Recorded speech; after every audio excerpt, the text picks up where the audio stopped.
Hello बच्चों, नमस्कार। स्वागत है आपके अपने यूट्यूब चैनल एग्रोटेक स्टडी में। और बच्चों, मैं हूं अरविंद यादव। बच्चों, फसल उत्पादन एवं उद्यान साथ चैप्टर नंबर 7 लेकर हम लोग आए हैं, जिसका नाम है फसलों की खेती फर्स्ट। जी हाँ बच्चों, नए ब्लूप्रिंट 2022-23 के आधार पर यह चैप्टर 5 नंबर का पूछा जा रहा है, जिसमें फसलों की खेती।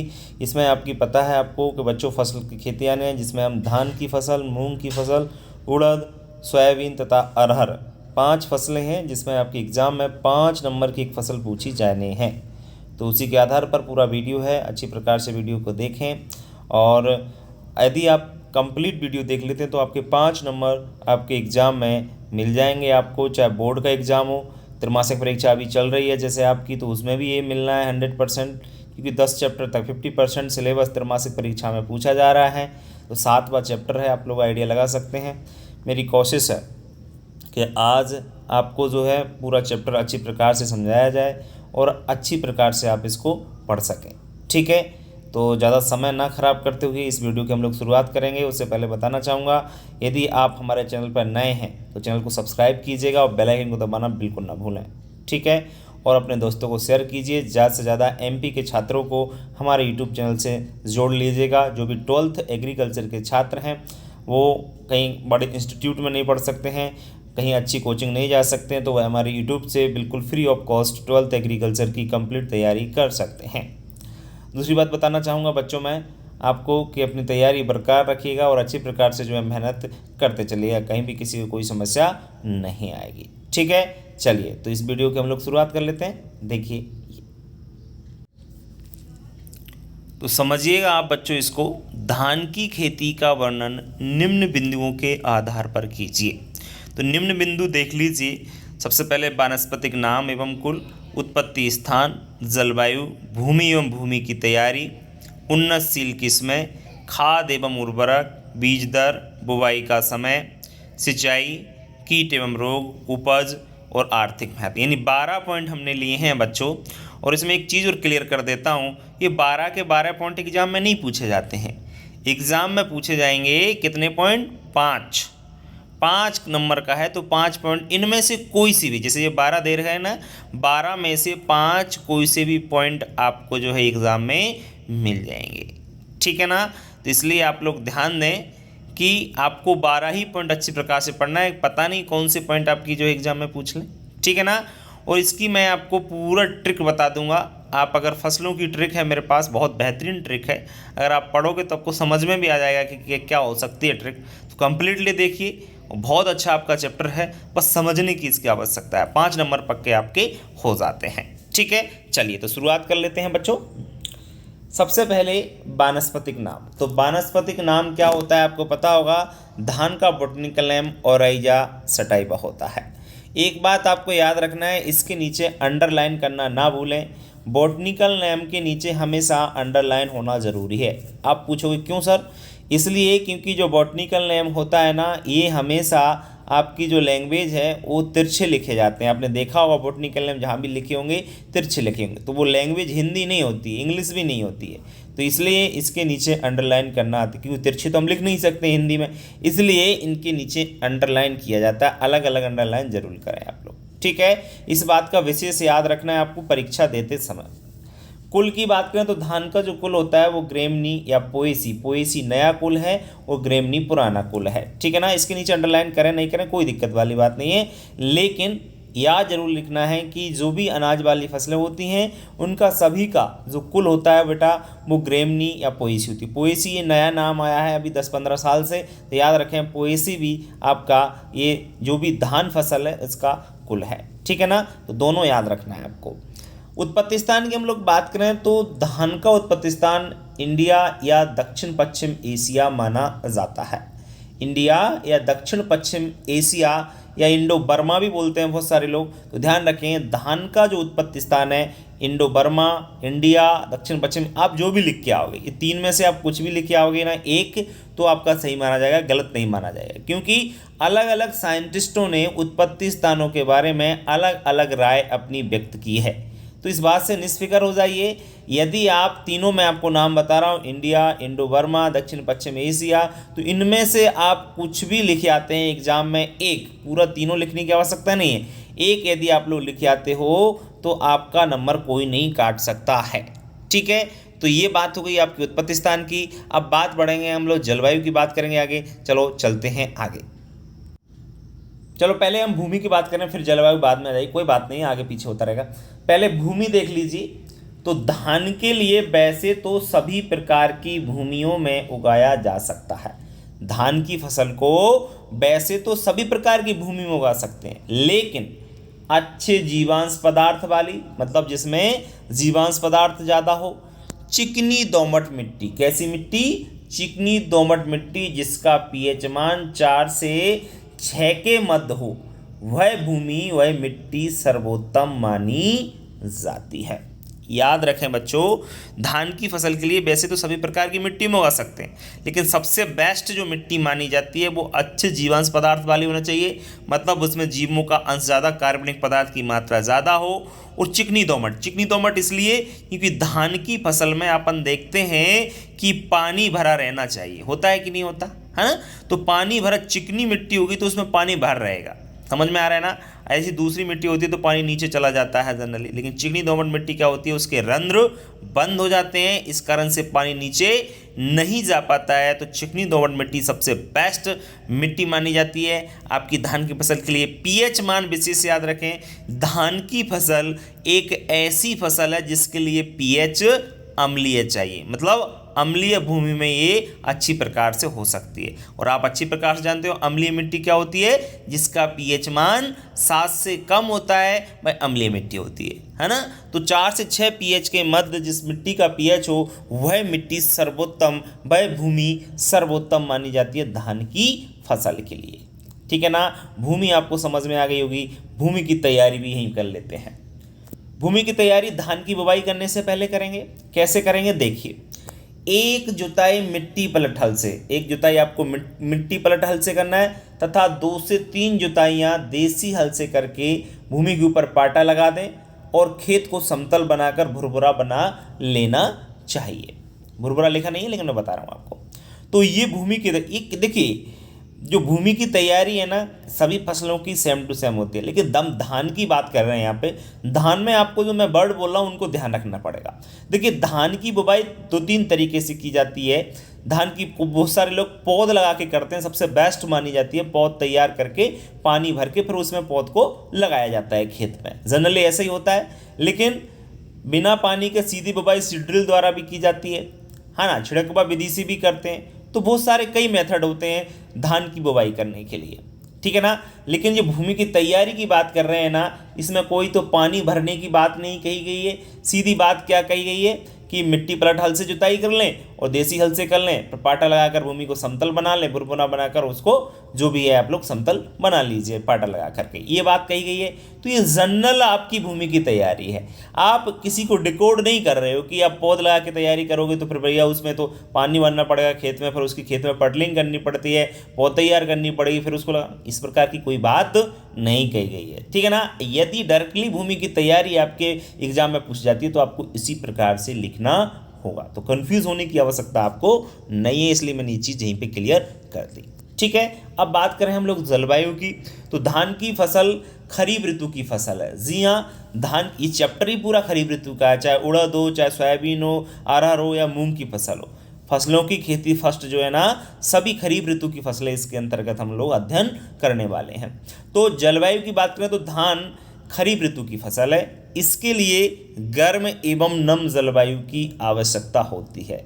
धान के लिए कैसी जलवायु चाहिए? गर्म एवं नम जलवायु। जहाँ पर 75 से 100 सेंटीमीटर वर्षा होती है वहाँ पर धान को आसानी से उगाया जा सकता है। देखिए, जलवायु चाहे उड़द के लिए हो या मूंग के लिए या सोयाबीन, सबके लिए सेम जलवायु होगी। क्यों? क्योंकि सभी आपकी खरीफ ऋतु की फसल हैं।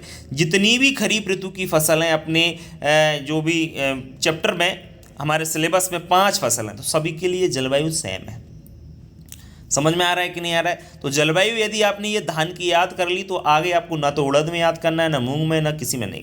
जहाँ भी पूछेगा आप लोग आसानी से उसको लिख सकते हैं। क्यों? क्योंकि सभी खरीफ ऋतु की फसल है, इसलिए इस जलवायु को इंपॉर्टेंट है याद रखना, क्योंकि बहुत सारी चीज़ें आपको कॉमन मिलने वाली हैं। ये सबसे बड़ी ट्रिक होने वाली है आपके लिए, ठीक है। चलिए बढ़ते हैं आगे 5वें पॉइंट के लिए। 5वां पॉइंट है किस्में। तो भैया उन्नतशील वैरायटियाँ सबकी अलग अलग होती हैं। देखो धान की अलग होंगी, मूंग की अलग, उड़द की, सोयाबीन की, सबकी अलग अलग है, तो ये तो याद करना पड़ेगा। तो उन्नतशील हम वैरायटी की बात करें तो जया, माधुरी, सीता, नरेंद्र, गोविंद, रत्ना, क्रांति, कावेरी, साकेत, चार, IR 8, IR 36, ये धान की वैरायटियां हैं। इन वैरायटियों को थोड़ा याद जरूर रख लीजिए आप लोग, है ना। जया, माधुरी, सीता, नरेंद्र, गोविंद, रत्ना, क्रांति, कावेरी, इनको याद रखना पड़ेगा। इनकी कोई ट्रिक नहीं होती है, वैरायटी हमको याद करनी पड़ती है, और कम से कम 5 से 8 वैरायटी हमको कम से कम याद होना ही चाहिए। क्लियर, बहुत बढ़िया। अब बात करें खाद उर्वरक की।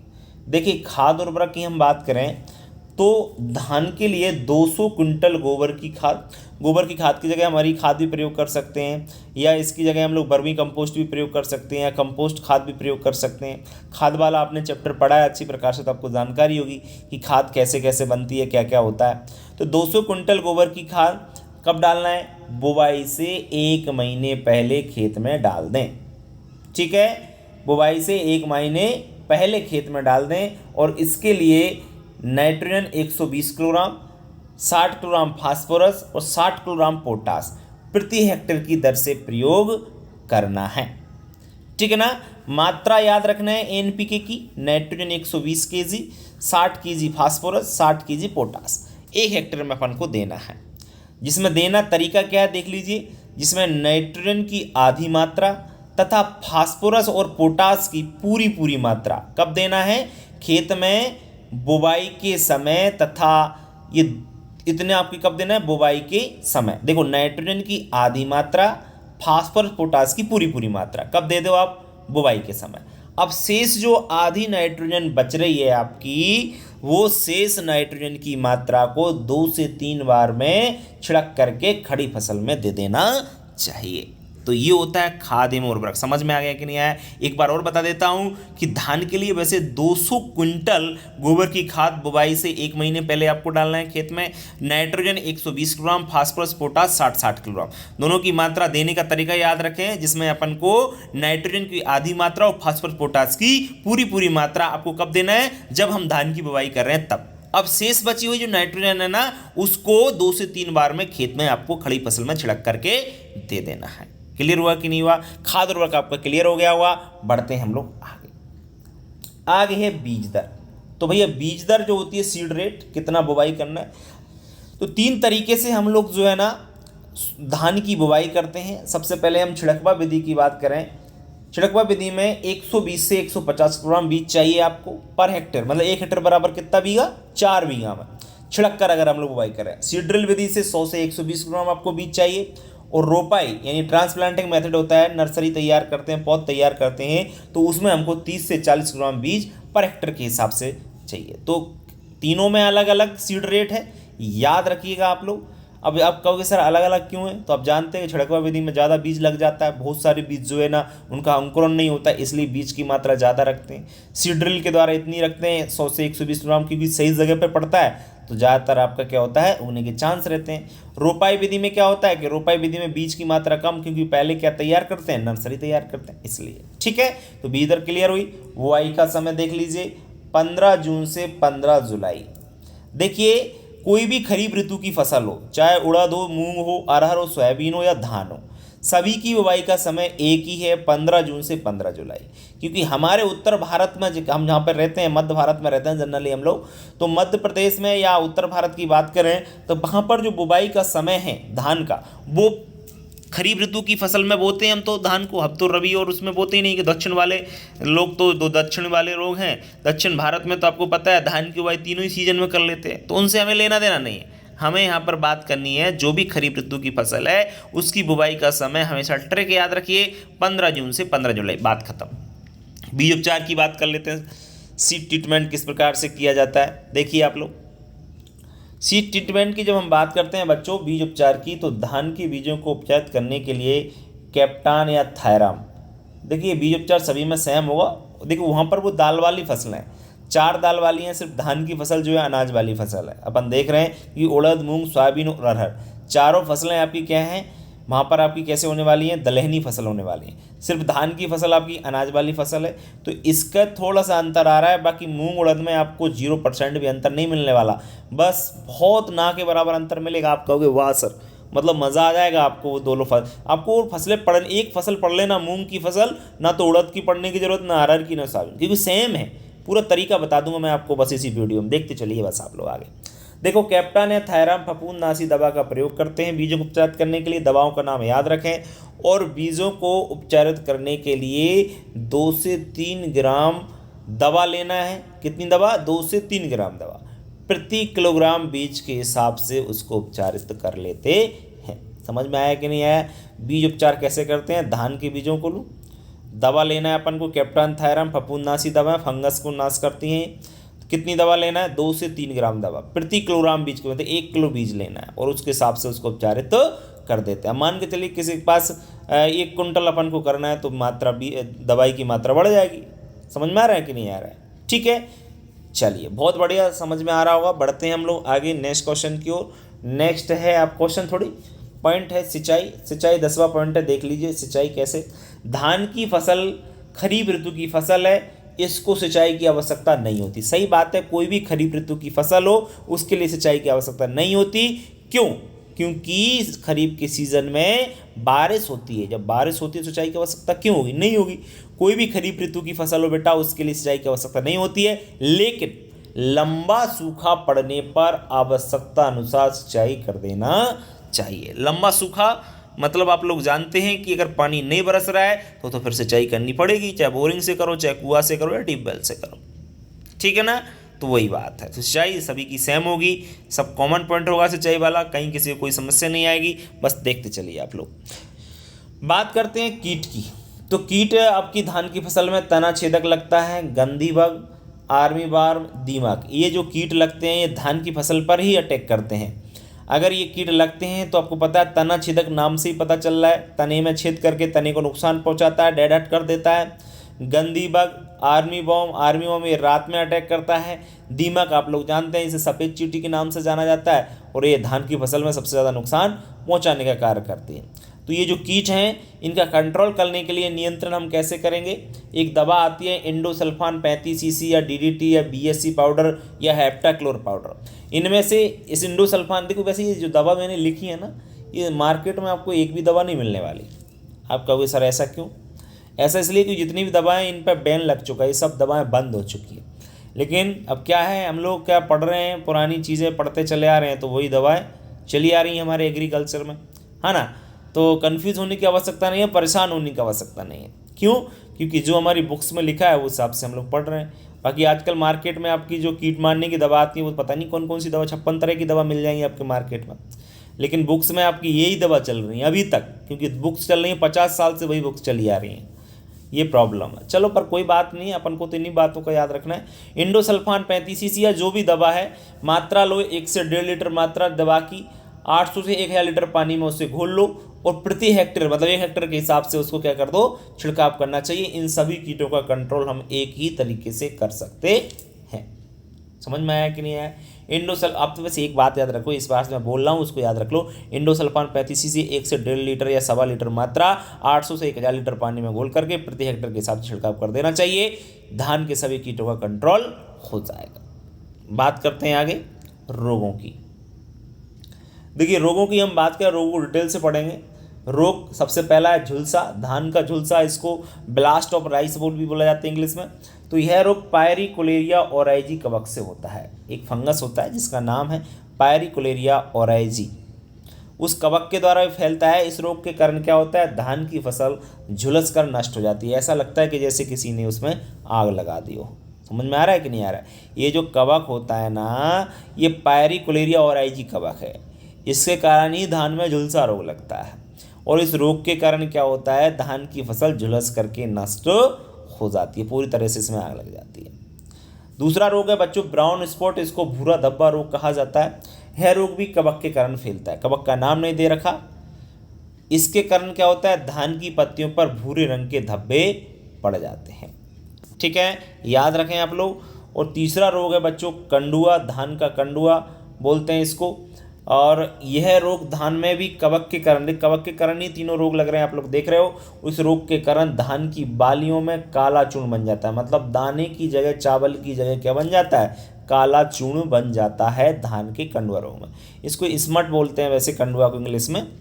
ये नियंत्रण कैसे करोगे, तो नियंत्रण करने के लिए, इन तीनों रोगों को नियंत्रण करने के लिए एक ही तरीका है। दवाओं का नाम याद रखें, डायथेन Z78 या डायथेन M45। इन दोनों दवा में से कोई भी दवा ले लो। वो फफूंदनाशी दवाएं, क्योंकि फंगस के द्वारा लग रहा है रोग। फफूंद या कवक एक ही मतलब होता है, ये आपको समझ आ जाना चाहिए, ठीक है ना। दवा का छिड़काव करना चाहिए, ठीक है। ऐसे हम लोग इन रोगों का कंट्रोल कर सकते हैं, झुलसा, ब्राउन स्पॉट और धान का कंडुआ।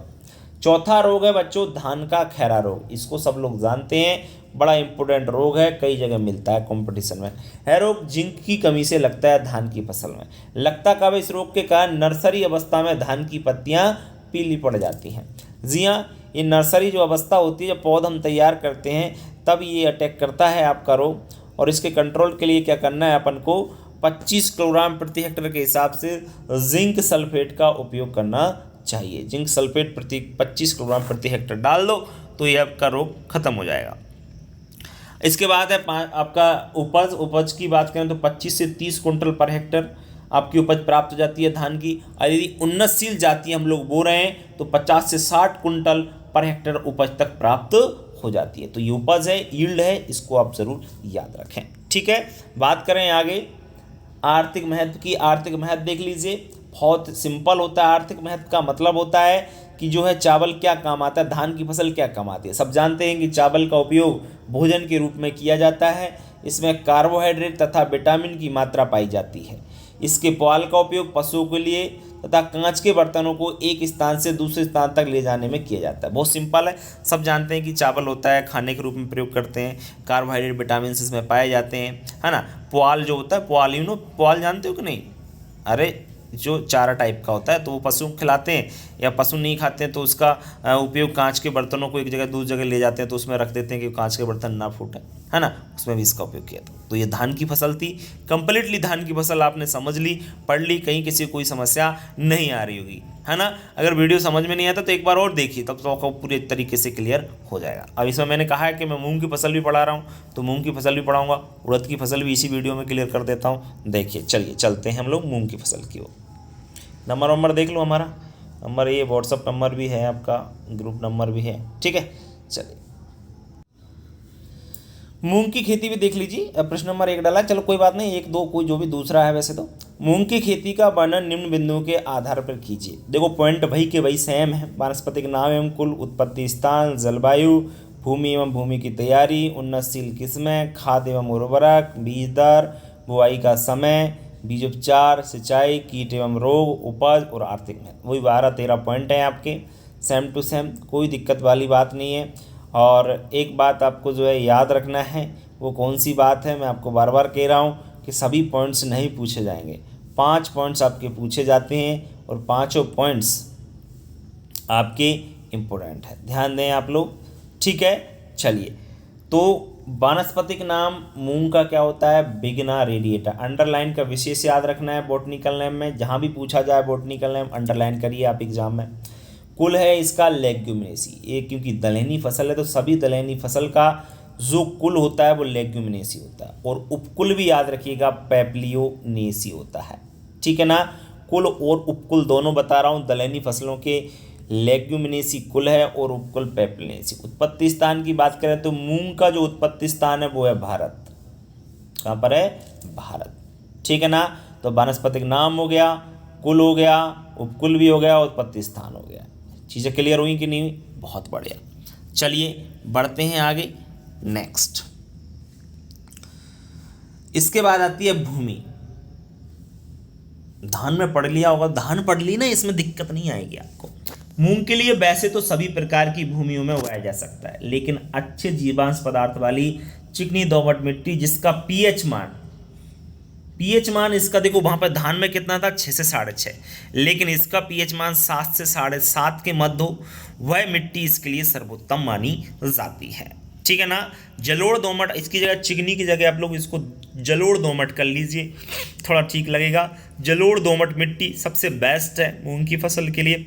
पीएच 7 से 7.5 के मत, पीएच जरूर याद रखना। वहाँ थोड़ा सा अंतर आया है सिर्फ पीएच में बस, और बाकी तो सेम टू सेम चीज़ें आपको समझ आ रही होगी। भूमि की तैयारी देख लीजिए, सेम होगी। 1 जुताई मिट्टी पलट हल से, 2-3 जुताई देसी हल से करके मिट्टी को भुरभुरा बनाकर पाटा लगाकर समतल बना लेना चाहिए। देखो धान अगर आपने पढ़ ली तो आपको आने वाली फसलों में कई समस्या, देखो सेम टू सेम चीज़ें हैं, सेम टू सेम। ये तरीका है, ये ट्रिक है फसलों को पढ़ने का।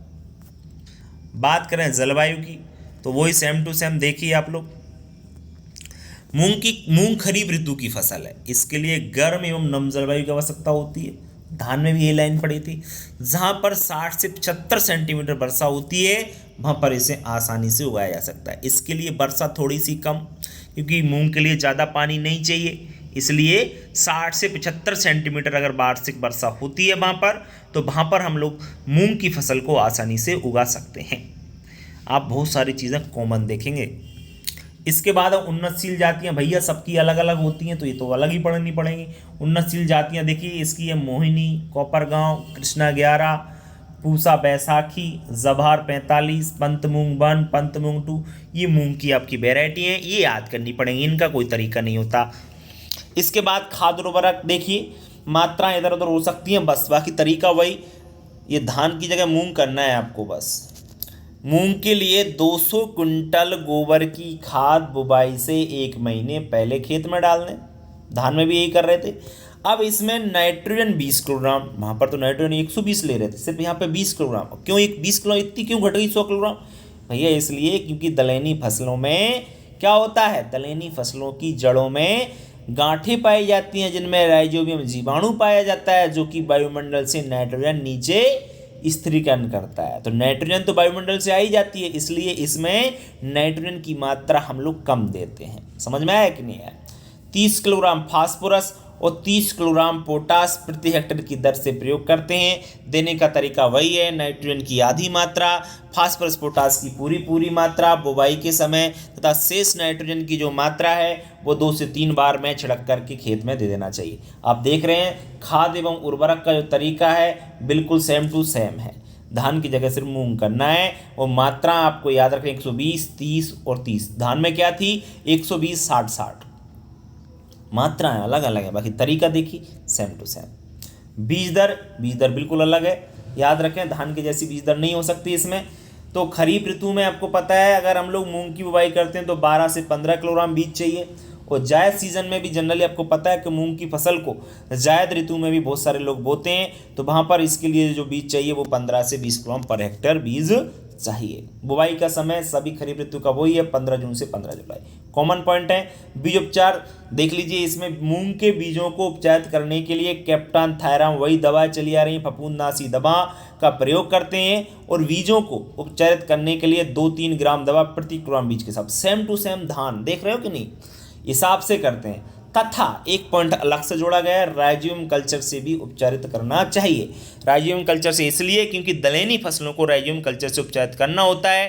मैं आपको बताया था कि जो दलहनी फसलें होती हैं इनकी जड़ों में गांठें पाई जाती हैं जिनमें राइजोबियम नामक जीवाणु पाया जाता है, जो कि वायुमंडल से नाइट्रोजन स्थिरीकरण करता है। इसलिए राइजोबियम कल्चर से हमको उपचारित करना चाहिए दलहनी फसलों का। ये तो मूंग है, कोई सी भी उड़द आएगी अभी आगे, है ना, तो उसमें भी। सिंचाई की बात करें तो वही सेम टू सेम, मूंग की फसल को खरीफ ऋतु की फसल है, इसको सिंचाई की आवश्यकता नहीं पड़ती है, लेकिन लंबा सूखा पड़ने पर आवश्यकता अनुसार सिंचाई कर देना चाहिए। सेम टू सेम क्यों? इसलिए क्योंकि खरीफ ऋतु में सिंचाई नहीं चाहिए, तो सेम होगा।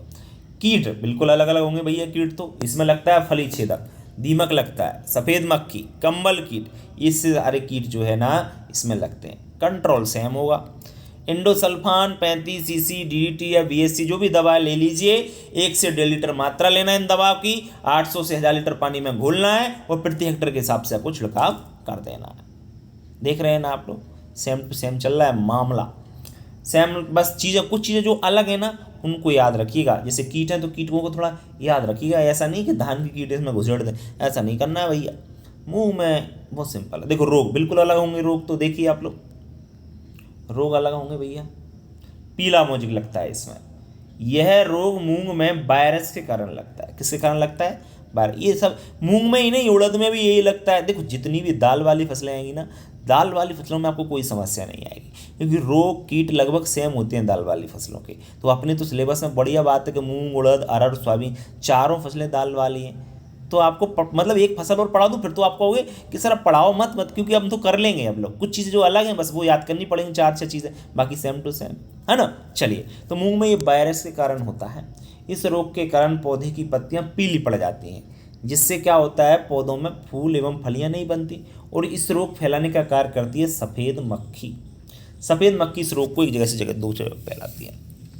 देखिए, पीला मोजेक रोग सबसे ज़्यादा नुकसान पहुंचाता है आपकी दलहनी फसलों में। तो वायरस के कारण होता है। किसके कारण होता है? कवक के कारण नहीं होता, वायरस के कारण होता है। और इस रोग के कारण क्या होता है बेटा, कि जो पौधा होता है ना, पौधा मूंग का, उसकी पत्तियां पीली पड़ जाती हैं। पीली पड़ जाती हैं जिससे क्या होता है, पौधों में फूल एवं फलियां बनती ही नहीं है। मतलब एक तरह का बांझपन आ जाता है। जब फूल ही नहीं बनता तो फली कहाँ से बनेगी? इस रोग जो एक जगह से, जैसे एक पौधे में ये रोग हुआ तो दूसरे पौधों में, पूरी खेतों में आपके इस रोग को फैलाने का काम करता है एक कीट होता है जिसका नाम है व्हाइट फ्लाई, यानी सफ़ेद मक्खी के नाम से उसको जानते हैं। तो अपन अब क्या करें इस रोग को नियंत्रण करने के लिए? देखिए, सफ़ेद मक्खी का नियंत्रण करना है, मैं तो यही कहूँगा सफ़ेद मक्खी का कंट्रोल करना चाहिए, क्योंकि वही फैला रही है। सबसे पहला तरीका तो यह है कि रोगग्रस्त जो पौधा है उसको उखाड़ कर फेंक दें। जिसमें एक अगर आपको दिखाई दे रहा है कि 2, 4, 10, 15, 50 पौधों में यदि ये रोग लगा है तो पौधों को उखाड़ करके नष्ट कर देना चाहिए। पहला तरीका तो ये है। दूसरा तरीका ये है कि जो सफ़ेद मक्खी रोग फैलाने का काम कर रही है उसका कंट्रोल करो। और सफ़ेद मक्खी का कंट्रोल कैसे होगा? कीटनाशी दवा से होगा, है ना, क्योंकि सफ़ेद मक्खी क्या एक प्रकार का कीट है। तो यहाँ पे कीटनाशी दवा का प्रयोग करना है। वही इंडोसल्फान ले आओ, DDT, BSC जो भी है, हेप्टाक्लोप्रिड का छिड़काव कर दो, पाउडर छिड़क दो, जिससे उसका कंट्रोल हो जाएगा। तीसरा तरीका है रोग प्रतिरोधी जातियां बोना चाहिए। ये पॉइंट जरूर याद रखना, रोग प्रतिरोधी जातियां बोना चाहिए, मतलब ऐसी जातियां बोना चाहिए मूंग की जिसमें जो पीला मोजेक रोग नहीं लगता हो, मतलब उस बीज में रेसिस्टेंट पावर पाई जाती हो पीला मोजेक रोग के प्रति। दूसरा रोग है पौधगलन, इसको डंपिंग ऑफ बोलते हैं इंग्लिश में, डंपिंग ऑफ या पौधगलन। तो यह रोग जो होता है ना, ये दलहनी फसलों में कवक के द्वारा होता है। सभी दलहनी फसलों में होता है।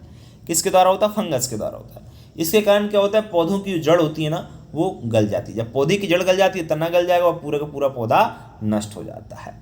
तीसरा रोग है पत्ती का पर्णदाय, लीफ स्पॉट बोलते हैं इसको, पर्णदाग रोग बोलते हैं। तो यह रोग मूंग में ये भी फंगस के द्वारा ही फैलता है। इस रोग के कारण पत्तियों पर भूरे दाग बन जाते हैं। अब कंट्रोल देख लीजिए इन दोनों रोगों का। देखो, उसका कंट्रोल अलग था क्योंकि वायरस से हो रहा था वो वाला रोग, कौन सा? पीला मोजेक। लेकिन ये पत्ती का पर्णदाग रोग, और इससे पहले कौन सा रोग बताया है आपको? आपने देखा दोनों रोग, जैसे आपको दूसरा वाला जो रोग बताया वो कौन सा था, ये देख लीजिए पौधगलन। तो पौधगलन और पर्णदाग रोग दोनों का कंट्रोल एक जैसा है। डायथेन M45, डायथेन J78 आप देख रहे थे, ये धान की फसल में भी सेम कर रहे थे। इन फफूंदनाशी दवा का क्या कर देना चाहिए? छिड़काव कर देना चाहिए, जिससे काफ़ी हद तक हम लोग कंट्रोल कर सकते हैं रोग को। उपज की बात करें तो उपज 10 से 12 कुंटल पर हेक्टेयर तक हमें मूंग की उपज प्राप्त हो जाती है। 10 से 12 कुंटल पर हेक्टेयर, थोड़ी कम होती है उपज। आर्थिक महत्व का मतलब आपको बता चुका हूँ, यदि आपको याद भी नहीं है तो भी आप लोग सही कर सकते हो। देखो, आर्थिक महत्व का मतलब सीधा सीधा ये है कि जिस फसल के बारे में हम लोग पढ़ रहे हैं वो क्या काम आती है। मूंग क्या काम आती है? अब देख लीजिए कि मूंग दलहनी फसल है, इसकी दाल का उपयोग भोजन के रूप में करते हैं। मूंग का भूसा पशुओं को खिलाया जाता है। इसकी जड़ों में राइजोबियम जीवाणु पाया जाता है जो कि वायुमंडल से नाइट्रोजन स्थिग्रहण करता है। इतनी सी बात लिखनी है, बहुत सिंपल बात लिखनी है। मैं आपको जब पूरा पढ़ा दिया आपको वहीं समझ में आ गया होगा। ठीक है, यदि बेटा आपने मूंग की फसल पढ़ ली तो उड़द में तो आप ये कहोगे बिल्कुल सेम टू सेम, बिल्कुल सेम। कुछ चीज़ें अलग होंगी, अलग अलग चीज़ें मैं आपको बता दूं। बिल्कुल सेम तो नहीं, मतलब बहुत सारी चीज़ें आपको जो है, बहुत सारी क्या 80% चीज़ें आपको है कॉमन मिलने वाली मूंग और उड़द में। देखिए आप लोग, अब मैं उड़द की फसल पढ़ाता हूँ आपको। देखिए, आप उड़द की खेती का वर्णन निम्न बिंदुओं के आधार पर कीजिए। तो बिंदु देख लीजिए, वही है वानस्पतिक नाम एवं कुल, उत्पत्ति स्थान, जलवायु, भूमि की तैयारी, उन्नतशील किस्में, खाद एवं खाद उर्वरक, बीज दर, बुवाई का समय, बीजोपचार, सिंचाई, कीट एवं रोग, उपज और आर्थिक है। देखो बेटा, बॉटनिकल नेम सबके अलग होते हैं, तो इसका बॉटनिकल नेम होता है बिगना मूंगो। कन्फ्यूज मत हो जाना, मूंगो जो है ना वो उड़द का बॉटनिकल नेम है, मूंग में मत कर देना। वानस्पतिक नाम क्या है? बिगना मूंगो। कुल क्या है? वही है कुल लेग्यूमिनेसी, क्योंकि दाल वाली फसलों का सभी का कुल लेग्यूमिनेसी और उपकुल पैपिलियनेसी होता है। उत्पत्ति स्थान उड़द का भी भारत है, देख रहे हैं आप चीज, मूंग का भी भारत था, इसका भी भारत है, ठीक है ना। चलिए बहुत बढ़िया। अब बात करेंगे आगे हम लोग भूमि की तैयारी। जो देखिए आप लोग भूमि, तो भूमि देखो उड़द के लिए वैसे तो सभी प्रकार की भूमि उगाया जा सकता है, लेकिन अच्छे जीवांश पदार्थ वाली चिकनी दोमट या जलोढ़ दोमट मिट्टी जिसका पीएच मान 7 से 7.5 मत दो सर्वोत्तम माने जाते हैं। देखिए सेम टू सेम मूंग के जैसे है कि नहीं है, बिल्कुल सेम, क्योंकि उड़द मूंग के लिए सेम भूमि चाहिए भैया, अलग में क्या मतलब है, समझ में आ रहा है कि नहीं आ रहा है। भूमि की तैयारी बिल्कुल सेम टू सेम, ये तो धान से भी मिलती है। एक जुताई मिट्टी पलट वाले हल से, 2-3 जुताई देसी हल से करके भुरभुरा बनाकर पाटा लगाकर समतल बना लेना चाहिए। कितना सिंपल मामला है, देखिए तरीका देखिए, पढ़ाने का तरीका देखिए, बिल्कुल सेम रखा है। जलवायु बिल्कुल, उड़द खरीफ ऋतु की फसल है, इसके लिए गर्म एवं नम जलवायु की आवश्यकता होती है। जहाँ पर वार्षिक वर्षा 60 से 75 सेंटीमीटर के मध्य होती हो, वहाँ पर उड़द को आसानी से उगाया जा सकता है। एक चीज़ आपको बड़ा दिमाग में चल रहा होगा कि सर बिल्कुल अब तो सेम टू सेम पढ़ा रहे हो, ऐसा तो नहीं कि एग्जाम में गलत हो जाए। हाँ, एक कन्फ्यूजन लास्ट ईयर वाले बच्चों ने भी पूछा था, इससे लास्ट ईयर वाले बच्चों ने भी पूछा था, और लास्ट ईयर वाले बच्चों ने भी पूछा था। तो हाँ बिल्कुल पूछते हैं बच्चे, तो बच्चों बिल्कुल गलती नहीं, बिल्कुल सेम टू सेम है, कोई दिक्कत नहीं है। कुछ चीज़ें अलग हैं, उनको याद करना है, बाकी चीज़ें आप लोग, ये तरीका होता है फसल पढ़ने का, फसलों को लिखने का तरीका है, और कुछ नहीं। कहीं भी कोई गलती नहीं निकाल सकता है। नहीं तो त्रैमासिक परीक्षा का आपका जो पेपर है उसमें लिख के आना है आपको यही तरीका। कोई फसल पूछी जाए, धान मूंग उड़द जो भी, तो उसमें आप लोग लिख के आना। यदि फिर नंबर यदि कोई काटे तो मेरे से बात करना फिर, ठीक है ना। एक नंबर नहीं काट सकता, एक नंबर, किसी हिम्मत नहीं है आपकी नंबर काट। इन्हीं वीडियो से बेटा इसी तरीके से 98% बनवाइए, लास्ट ईयर आपको बता दूँ, ठीक है। चलिए उन्नतशील किस्में, ये बात अलग है, उन्नतशील वेराइटियाँ सबकी अलग अलग होती है, इसको याद करना पड़ता है। ग्वालियर 2, उज्जैन 4, पंती 30, पंती 19, खरगोन 3, पूसा 1, टाइपनो, ये वेराइटी सबकी अलग अलग है। मूंग की अलग है, उड़द की अलग, इनको तो आपको याद करनी पड़ेगी। देखो वेराइटी सबकी याद, बॉटनिकल नेम सबके अलग होती हैं, बॉटनिकल नेम याद है ना। कुछ के उत्पत्ति स्थान अलग होते हैं, कुछ के एक जैसे होते हैं, तो वो आप देख लेना अपने हिसाब से, है ना। खाद उर्वरक की बात करें, धान ही धान लिख रहा है तो यहाँ उड़द कर लेना। उड़द के लिए 200 कुंटल गोबर की खाद बुवाई से 1 महीने पहले खेत में डाल देना चाहिए। और इसके लिए देखो 20 kilogram nitrogen, 30 kilogram phosphorus, 30 kilogram potash प्रति हेक्टेयर प्रयोग करते हैं। तरीका वही जिसमें नाइट्रोजन की आधी मात्रा, फास्फोरस पोटास की पूरी मात्रा बुवाई के समय, शीर्ष नाइट्रोजन की जो मात्रा है वो 2-3 बार छिड़क कर दे देना चाहिए। सेम टू सेम आप देख रहे हैं, मूंग में भी यही तरीका लिखना है, उड़द में भी सेम टू सेम यही तरीका लिखना है। अब कहोगे क्यों सर ऐसा क्यों?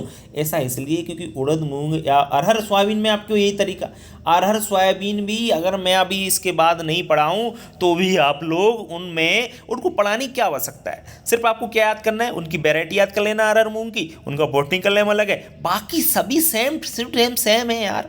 कुछ भी नहीं लिखना है आपको, जो मैं बता रहा हूँ वो।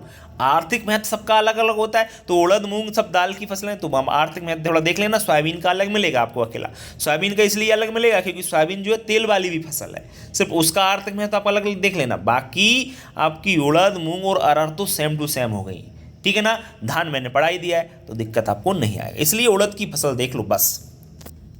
बीज दर देखिए बिल्कुल सेम टू सेम होती है, मूंग के जैसी खरीफ ऋतु में 12 से 15 किलो, जायद में 15 से 20 किलोग्राम, ठीक है ना। तो इसमें कोई टेंशन लेने वाली बात। हाँ, किताबों में थोड़ी जो बीज दर है आपकी, इसको थोड़ा सा अलग मिल जाएगा। जैसे खरीफ ऋतु में देख रहा था एक बुक्स में, उसमें खरीफ ऋतु में लिख रहा था 10 किलोग्राम और जायद ऋतु में लिख रहा था 12 से 15 किलोग्राम। तो कन्फ्यूज ना हो, जो मैं पढ़ा रहा हूँ वो सही है, ऐसा नहीं कि किताब में कई बार हो जाता है कि वहाँ गलत लिख रहा हो, लेकिन जो बता रहा हूँ वो सही है, आप देख सकते हैं। और अच्छी किताबों में जो अच्छी किताबें उनका देखें आप लोग, वहाँ पे आपको बेस्ट मिल जाएगा, ठीक है।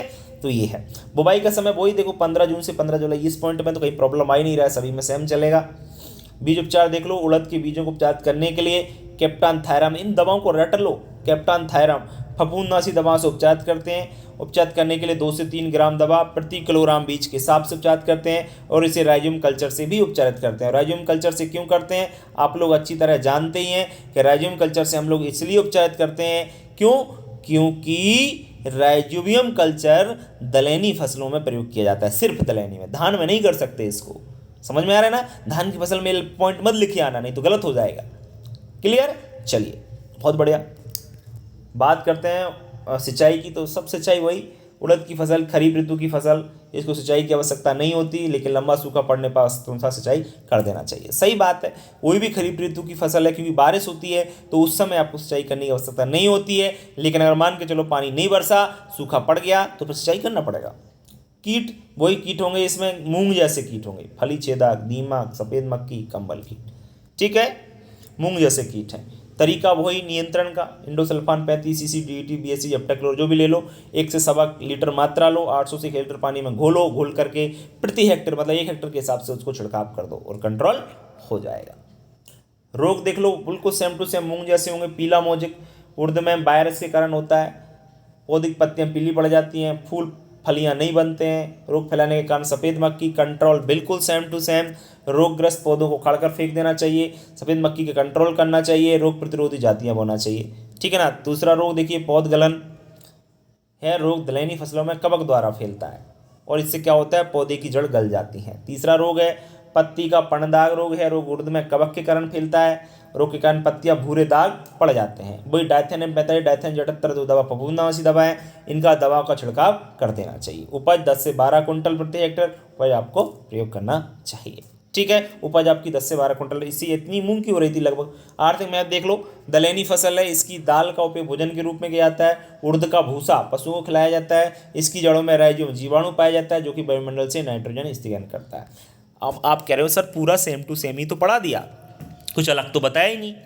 अलग सिर्फ 2 चीज़ें थी जो मैंने आपको क्लियर कर दी, एक वैरायटी और एक बॉटनिकल लैब, और कुछ भी अलग नहीं है। अरहर और सोयाबीन में इसलिए आपको नहीं पढ़ा रहा हूँ क्योंकि इसी से आप लोग कवर कर लेना, उसको मैं पढ़ाऊंगा भी नहीं। अभी कह रहा हूँ मैं आपसे, सोयाबीन अरहर नहीं पढ़ाऊंगा क्योंकि सेम टू सेम में क्या मतलब है पढ़ाने का, है ना। सिर्फ अंतर कहाँ आ रहा है, बीज दर देख लेना एक तो, क्योंकि सोयाबीन की बीज दर अलग होगी, 60 किलोग्राम पर हेक्टेयर होती है। दूसरा उसका आर्थिक महत्व थोड़ा अलग होगा क्योंकि तिलहनी फसल है, इसके तेल का प्रयोग हम खाने के रूप में व्यंजन बनाने में करते हैं, इस बात का लिख देना, है ना। सोया दूध भी बनाया जाता है, उससे भी लिख देना। और बॉटनिकल नेम जैसे सोयाबीन का ग्लाइसिन मैक्स होता है, अरहर का केजिनस केजान होता है। वेराइटियाँ दोनों की अलग अलग होती हैं, अरहर की भी अलग होंगी, सोयाबीन की अलग, तो उनको आप लोग देख लेना बाकी आपकी बुक्स में जहाँ भी देखना चाहो, ठीक है। बाकी कुछ भी पढ़ने की आवश्यकता नहीं है क्योंकि बाकी सभी पॉइंट सेम टू सेम, इन्हीं को छापाना काम हो जाएगा, ठीक है बच्चों। तो पूरी फसल आपकी कंप्लीट हो गई। सेकंड चैप्टर फसलों की खेती सेकंड, वो आपको कितने नंबर का चैप्टर है मैं अभी आपको बताऊंगा नेक्स्ट वीडियो में आपको। तब तक के लिए इसी वीडियो को अच्छी प्रकार से देख लें, समझ लें, नोट्स बनाना है तो नोट्स आपके तैयार कर लें, ठीक है। मिलते हैं नेक्स्ट वीडियो में, तब तक के लिए बच्चों नमस्कार। शेयर जरूर करें, बस इतना जरूर कहूँगा, ठीक है।